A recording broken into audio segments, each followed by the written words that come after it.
Hello everyone, welcome to my Vampyr review video.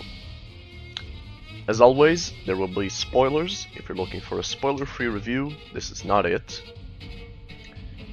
And we'll start with the pros, then go through the cons, and then just a final summary of the review. So, without further ado, let's start on the pros. Actually, let's start with a short description of Vampyr.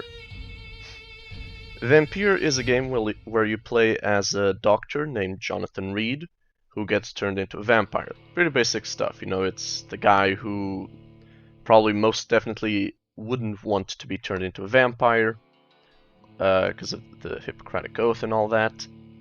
And he gets turned into a vampire and needs to feed on people, potentially kill them, just to survive.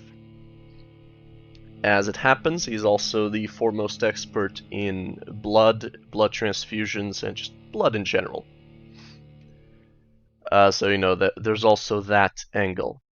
As you can imagine, he first tries to understand what happened to him using science and logic, rejecting the notion that he could ever be a vampire, because you know, vampires aren't real. But eventually comes to grips with the reality of his situation and accepts the fact that he's a vampire, gets involved in vampire society, yada yada. So that's the basic summary of the story without too many spoilers. Well, I should say that technically you only get involved in the vampire society if you want to. That's a choice. You know, a lot of these things that I mention are choices that you can make. And so we get to the first pro, which is choices. Now, most games where they say choices matter, what they really mean is you make choices during the game. Some characters may live, some characters may die. And after you finish the game, you get a recap saying, oh, you know, this is what happened because you did this or that. Some games still just straight up tell you when it's time to choose, hey, if you do this, that character is going to die. Or if you do this, then those two countries will go to war. So, you know, it's a bit silly in my opinion, doesn't really make for immersive gameplay. Like, I can't abstain from taking into consideration the fact that the game tells me what's going to happen. So I can't make the decision that I would have otherwise made, or that I think I would have otherwise made, because that part is always on my mind. So here in Vampyr, they don't tell you what's going to happen, and it happens as you play. So for instance, I chose to drink a racist, a racist rich guy who was lending out his apartment to people from India, I believe. And after they got turned into vampires and nearly killed him, he said that he should have expected that because they're no better than animals. As you can imagine, I drank him almost immediately. And so the game tells you, the district will soon suffer the consequences of your actions. Or decisions, I think. Either way, once you've rested to level up, the game updates the situation of the districts. And you know, if you drink too many people, the districts go to shit. If you if you don't drink anybody at all, you can sanitize all the districts, supposedly, and get the best ending possible. As you can imagine, I did not get that ending. Drank just a few too many people. Right, so despite this, the game does have a recap at the end, but it's not a recap in the sense of, you know, this is what happened to London. Well, it does actually include a bit about London. Well, but it's mostly about the fate of your character. You can kind of extrapolate what happens to London. So yeah, that's that's how choices work in Vampyr. You're not told what happens. The consequences happen while you play, not after, or rather, you're not told afterward as part of some recap. And of course, the game saves after every single choice, so no saves coming. You make a choice, you stick with it, take responsibility. That's what the game actually says in the loading screen: take responsibility for your actions. Anyway, the combat itself is pretty fun. You can, in typical Souls-like fashion, you have stamina, you have dodging, stuff like that. Parrying you can only do with two-handed weapons, which I completely forgot until I started a new save for myself to see what happens if I drink everybody and also not drink anybody. First time I'm on the don't drink anybody playthrough, and then I'll try drink everybody. We'll see what happens. It won't be featured on the channel, but I'm just curious for it's for my own curiosity. Right, so the combat is fun. You can stun people and drink their blood mid-combat, which heals you a bit and fills up your blood gauge. So, moving on to the blood gauge itself, the mechanic for powers and self-healing depends on blood. You have a blood meter, and you spend blood to use your abilities. Now, the self-healing part, I should mention, is an ability in and of itself. It's, well, the literal translation of the term, I think it's Greek, maybe Latin, means self-consumption. I say that because I have no idea how to pronounce that in English. So you consume some of your stored blood and heal yourself a bit. All the abilities can be improved using, of course, experience that you get by killing enemies or drinking citizens. As you can imagine, it gets a bit complicated. And this is another interesting aspect, which is something I forgot to mention. It's still related to choices. The more people you drink, the harder the combat gets. Now, this sounds counterintuitive, right? Because I just mentioned that if you drink people, you get experience. But that's not all. As people go missing, more enemies show up because the district is going to shit. At a certain point, if you drink too many people, the district becomes hostile. So everybody gets replaced with hostile vampires and some vampire hunters. So the entire district is just free range for vampires and vampire hunters. You have no more allies there. Everybody wants you dead.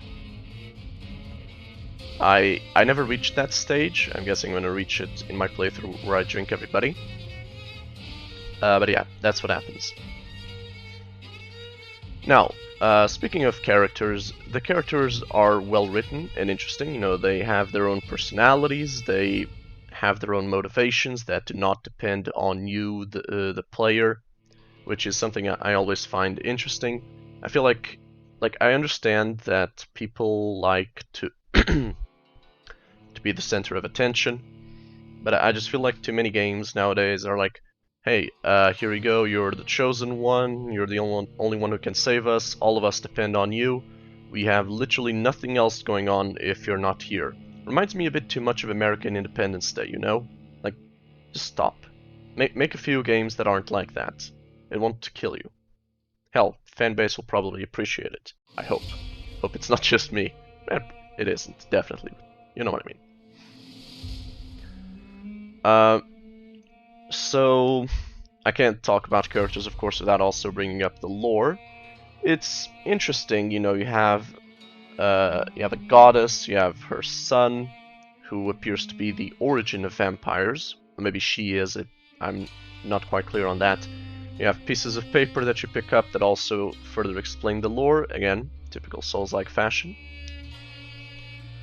And you know, there's just a bunch of those papers. I didn't pick up all of them, or even read all of them, because honestly,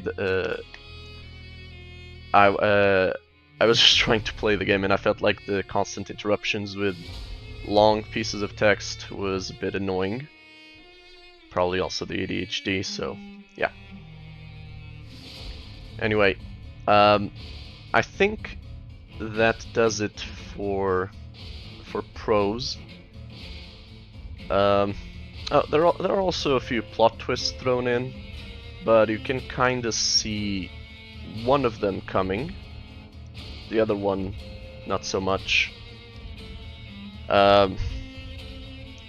So at the beginning, I'll just leave that without spoilers, I suppose. I know I said the review will have spoilers, but I feel like those in particular are a bit too spoilery. Anyway, cons. The cons are mostly related to bugs and other issues like that. So, first and foremost, the game does not work well with AMD CPUs. But by my estimate, it takes about 40 seconds to load a save, and this was never fixed. Now, my game is installed on a FireCuda M.2 drive with a read speed of, I believe, if it's not 5,000 megabytes per second, it's something in the neighborhood. Now, the game itself is only a few gigabytes. I think like that's 14 gigabytes. That means in 3 seconds my drive should be able to load the entire thing onto, well, anything, really. And yet it takes 40 seconds to read the save, which is probably just a few megabytes at best. Why? Because the game doesn't work well with AMD CPUs, and the devs never bothered to fix it. Because, you know, fuck AMD. So yeah, sorry if I sound a bit salty, but, you know, that was quite annoying. The only workaround I found that actually did anything was to restrict the affinity of the process so that it only worked off the first 4 physical CPUs of the CPU cores or whatever of my processor. What happened was a slight reduction in loading speed, but a slight reduction is not a fix. It is a slight reduction. So it never really did anything. I mean, the loading was slightly faster, but still very slow. There was also some issue with low-res textures occasionally, again, probably due to improper loading, probably because I have an AMD CPU. There were also some instances where I got stuck, which again, never fixed. You can see here, this was never fixed. Well, the game is just out of development, so whatever bugs are there to stay, for better or worse. Let's see, what else? Right, there was an issue with the hint voice lines. It's like, when you speak to characters, you can sometimes get clues that improve their blood quality. I should have mentioned that before. The blood quality is the experience that you get. So the more hints you unlock, the higher their blood quality, and the more experience you get if and when you decide to drink them. However, the character is supposed to be using some kind of mind control thing when he uses the hint voice lines. So the voice actor, I don't know if it was his decision or someone else's, but the voice actor reads the lines very loudly and aggressively. Like, Mrs. Fletcher, do you know... no, what do you know about Doris whatever? I don't know if that's an actual voice line, I'm just, you know, mimicking what he sounds like. So yeah, he is very loud and aggressive. I get that it's meant to symbolize the fact that he's using his powers as well, but I mean, there's an on-screen effect that you can see whenever you get a when you pick a hint voice line, hint dialogue option. So I felt that was sufficient. Also a sound effect that is like a ting, but yeah. Now, this is something that I feel is missing from the game. Like there are missing animations. So when you interact with storage and buttons, your character doesn't move. He approaches the object, and the interaction is just performed by magic.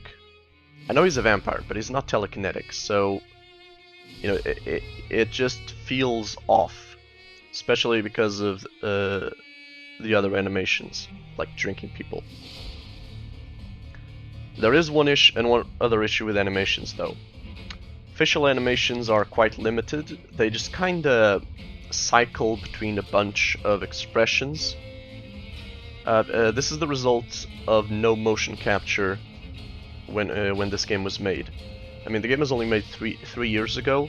On the other hand, Don't Nod, from what I understand, is a fairly small studio, so maybe they couldn't get it right. Not enough money, you understand? I don't know. Or maybe I've just been spoiled by games like Death Stranding and stuff like that. But yeah, there's no motion capture, so the facial animations just cycle through, during dialogue, they just cycle through a bunch of preset choices, and that's it. Finally, the last con, which I feel is just like a bizarre choice for a game, a bizarre design decision for a game that is all about choices. There is no New Game Plus. Like, come on, that's basic for a game with choices. You know, you put in a New Game Plus, player can go through the game again with all their stuff and make better decisions. That's just basic for me. Well, anyway, excuse me. So anyway, to summarize, let's go over the pros and cons. So pros: choices have consequences during the playthrough, fun combat, interesting blood mechanic for powers, the characters are well written, and the lore is interesting. Cons: bugs that have never been fixed and will never be fixed. The hint voice lines are too loud and aggressive. There are quote-unquote missing animations. Facial expressions are limited during dialogue, and no New Game Plus. So, overall, Vampyr is a fun game that suffers from several bugs that were never fixed, but they are not too terrible. I mean, the most annoying one here is probably the loading time. So overall, I would say that Vampyr is an 8.5 out of 10. Yeah, that sounds about right. So with all the bugs fixed, it could definitely rise to 9.5. And with New Game Plus, I feel like this game would just be a perfect 10 out of 10. I know that that's the highest score I've ever given anything, but yeah. But again, that is a hypothetical. If all the bugs were fixed, and no, actually 9.5 really. So 8.5 as it is now, 9 if all the bugs were fixed, and 9.5 with New Game Plus, 10 with better animations, so you know, maybe motion capture or something. With that, I believe the game would just be absolutely perfect as far as vampire games go. Well, as far as this particular game goes, because you also have Vampire the Masquerade Bloodlines 2, which hopefully will come out sometime before I'm dead.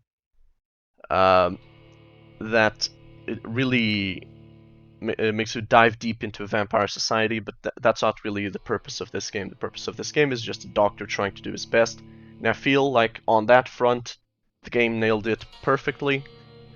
And so I'm basing my judgment on that. So, that was my review for Vampyr. Thank you for watching. I hope you enjoyed, and I will see you again next time.